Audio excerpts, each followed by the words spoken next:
I have some profoundly terrifying and deeply unsettling news echoing from the most restricted corridors of the British monarchy today. When Prince William walked into the royal briefing room, he did not arrive alone. Standing shoulder to shoulder with him was Princess Anne, her expression hardened into severe, uncompromising stone, her hands held perfectly still. What followed was a devastating announcement that absolutely no one inside the monarchy had ever expected to hear. Prince Louis, the youngest son of the future king, was being officially and indefinitely removed from all major public royal appearances. The young prince had barely survived a frightening, deeply sinister security breach. But what unfolded behind the heavily guarded palace doors left the royal family facing a reality far more agonizing than the public could ever imagine. William entered the room without greeting a single official. He stood there not as the Prince of Wales carrying the heavy historical weight of a future king, but as a terrified, fiercely protective father. He had to explain to the world why his youngest child could no longer safely step onto a royal balcony, join a procession, or attend a major public ceremony. Princess Anne followed his words with an absolute, chilling control. The Princess Royal had spent decades of her life rigorously defending the crown duty and tradition. Yet, in that defining moment, her legendary loyalty was weaponized for one single purpose: protecting her young nephew. When she confirmed that the child would be stepping away, her voice tightened with an undeniable warning. Royal tradition could wait. The public's expectations could wait. A deeply frightened, traumatized child could not. William paused, struggling to even say his young son's name. That heavy, agonizing silence exposed the violent battle raging inside him. The future king knew exactly what this sudden withdrawal would trigger in the press. He knew it would invite relentless questions, vicious criticism, and dark whispers about the monarchy's weakness. But the father entirely refused to gamble with his son's life. He made the unvarnished truth plain to the room. The young prince had been profoundly shaken, and absolutely no royal schedule, no matter how historic, would demand another ounce of courage from him. The horrific reality of the breach made the air in the room run completely cold. This catastrophic failure had not happened on a chaotic, crowded street or during an unpredictable public walkabout. It had happened deep inside a highly protected, supposedly impenetrable royal sanctuary, where every single corridor, doorway, and visitor was supposed to be rigorously monitored.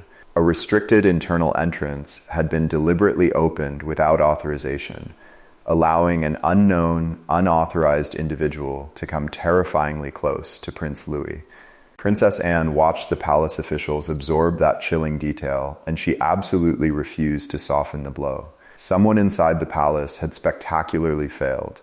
Behind the formal, sanitized public announcement stood a family desperately struggling to protect a child who had never chosen the crushing weight placed upon his small shoulders. William understood exactly what the unforgiving glare of public life could violently strip away from a young prince. He had lived his own childhood trapped beneath the flashes of cameras, public judgment, and expectations that no human being could ever fully comprehend. That is why every time a palace aide casually suggested that Louis should just return to his normal schedule to keep up appearances, William's nuclear rage threatened to boil over. Catherine, the Princess of Wales, carried a deeply paralyzing guilt in absolute silence. She had personally approved the engagement where the terrifying breach occurred because senior royal protection officers had explicitly promised her that every single access point was locked down and secure. She had trusted that royal promise. Now, she endlessly replayed that decision in her mind, tortured by the thought that one different answer could have spared her son the absolute terror that now followed him into his own home. Louis had started stopping dead at the entrance of familiar family rooms, his small hand gripping his mother's fingers with terrifying strength. He would ask her, his voice trembling, if the doors had been checked and if every person inside was actually supposed to be there.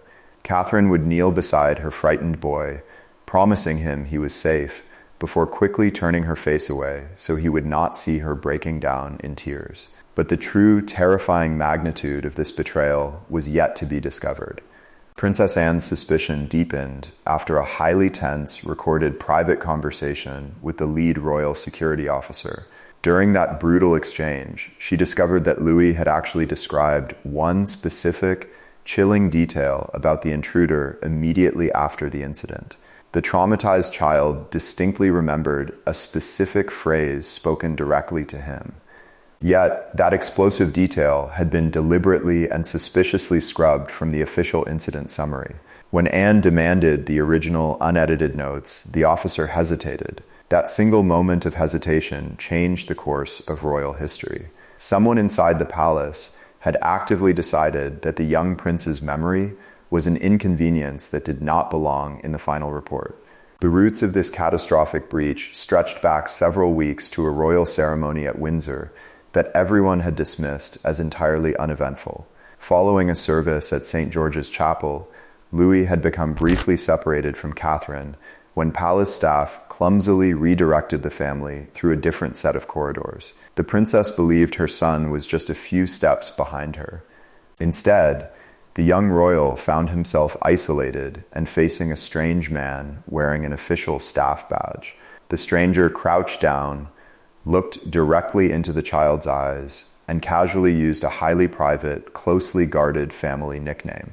Then, he whispered 5 chilling words that the child would never, ever forget. "We will meet again very soon." Louis had frozen in absolute terror. When he later tried to explain to his father that the man's voice had deeply frightened him, William had immediately interrogated palace security. But a senior aide had smoothly assured the prince that the individual was just a harmless member of an approved support team. William had trusted the system. But when Princess Anne reopened the heavily restricted security logs weeks later, she discovered the ultimate betrayal. Louis's chilling warning had never even been entered into the official threat record. An arrogant palace aide had judged the child's terror as too minor to escalate. The truth grew infinitely darker when they realized that Louis's description of the man in the recent security breach perfectly matched the stranger from Windsor. The exact same height, the exact same voice, the exact same unusual staff badge. This was not a random failure. It was a calculated, deliberate return. Armed with this explosive revelation, Prince William's fear instantly morphed into an unstoppable, consuming rage. He demanded immediate access to the restricted authorization files and uncovered exactly who had opened the door for this predator.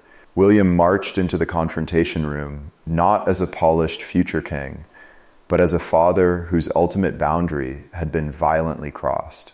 Across the table sat the senior household official whose careless authorization had restored the suspect's access.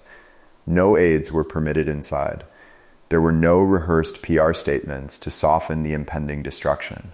The official frantically tried to defend himself, insisting that the clearance had been rushed through to prevent an embarrassing delay for a major royal engagement. He treated the breach as a mere operational hiccup, a simple systems failure.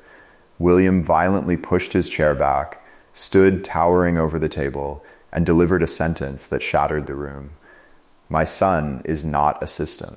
Princess Anne then moved in for the final strike, slapping the Windsor incident report onto the table.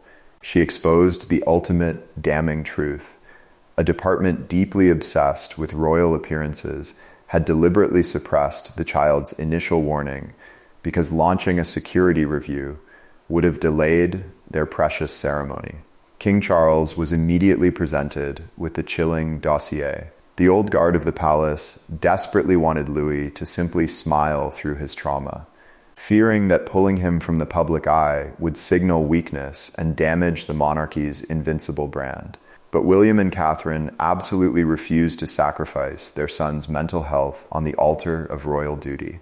Catherine looked the king in the eye and stated she would rather accept the vicious criticism of the entire country than force her terrified child to perform for the cameras. Charles read the horrifying summary twice. The king was faced with a brutal ultimatum: defend the cold, heartless machinery of his household, or protect the vulnerable family that machinery had so spectacularly failed. King Charles did not hesitate. The monarch authorized the immediate, ruthless suspension of every single ceremonial planning official connected to the bypassed security checks. The old protocol was completely annihilated. William went even further, ordering a forensic, merciless review of every single person who had been granted proximity to his children over the last 6 months. The future king was tearing the old system out by its roots. The most profound shift, however, happened far away from the screaming headlines and palace purges. Late at night, William sat with his young son. Louis, carrying a burden no child should ever bear, quietly asked if his decision to step away meant he had disappointed his family. William looked at his brave boy and made a promise that rewrote the rules of the British monarchy forever. He told Louis that true courage never meant pretending you weren't afraid. He promised his son that no crown, no historic ceremony, and no screaming public crowd would ever matter more than his safety. Louis would only return to the public eye when he, and he alone, felt truly ready. When the news broke across the globe, the public reaction was not one of anger or disappointment, but of overwhelming, fierce protection. Millions realized that for the first time in modern history, the British monarchy had actually chosen the mental survival of a child over the relentless, demanding spectacle of the crown. The crisis did not break the royal family. It violently corrected them. Prince William proved he was a father before a future king. Princess Anne proved that true loyalty demands ruthless accountability. And young Prince Louis finally regained the absolute right to feel safe before ever being asked to be brave.